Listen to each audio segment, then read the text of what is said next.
Magandang hapon mga kabay. So ayan, karugtong pa rin ito sa repair ko kahapon mga kabay, 39144i. Ayan. Bali ito mga kabay gumagana. Ayan.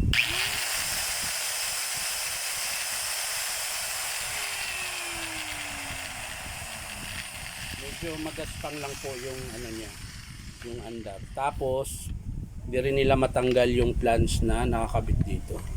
So sigurado ako nito mga kabay, pinukpok o sumabog yung bala, kaya ayan, di na nila makalas. So titingnan natin mga kabay, tara samahan nyo ako. So ayan mga kabay, kakalasin muna natin to. Kakalasin ko muna yung inner and outer plans nila.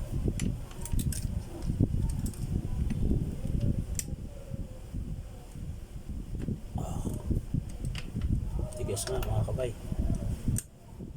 Ayun, lambot lang ah. Tanggal.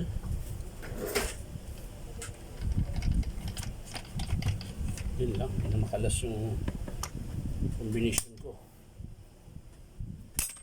So yan mga kabay, nakalas ko po. Ayan. So okay na ulit yan. So titingnan natin sa loob mga kabay kung ano yung maingay. So ayan mga kabay, fake pa rin na carbon kinabit nila. Ayan o. BK20 na PK. Ayan.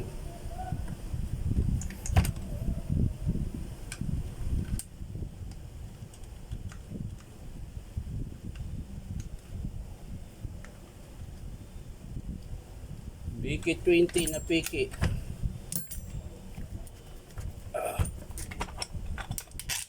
So ayan. Tingnan natin kung bakit maingay mga kabay.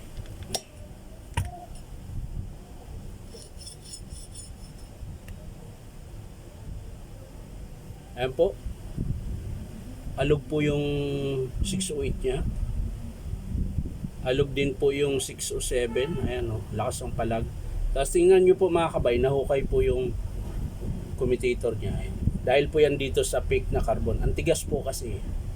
Ayan. So magpapalit tayo dito mga kabay. Bali, ayan. Meron din palag dito mga kabay. Malakas na yung play. So yung sa gear niya mga kabay, okay pa yan. Ayan po, wala pa po. So ang papalitan lang natin mga kabay, 607, mali.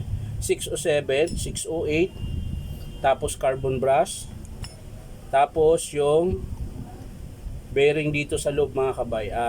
Part number ng bearing nito 949625-02. Ayan. So yan lang po mga kabay, hindi ko na po ipapakita sa inyo paano buuin. Papakita ko na lang po sa inyo kapag in-approve ng customer. Ayan. So syempre mga kabay, baka naman po pwedeng subscribe nyo po ang aking YouTube account. At syempre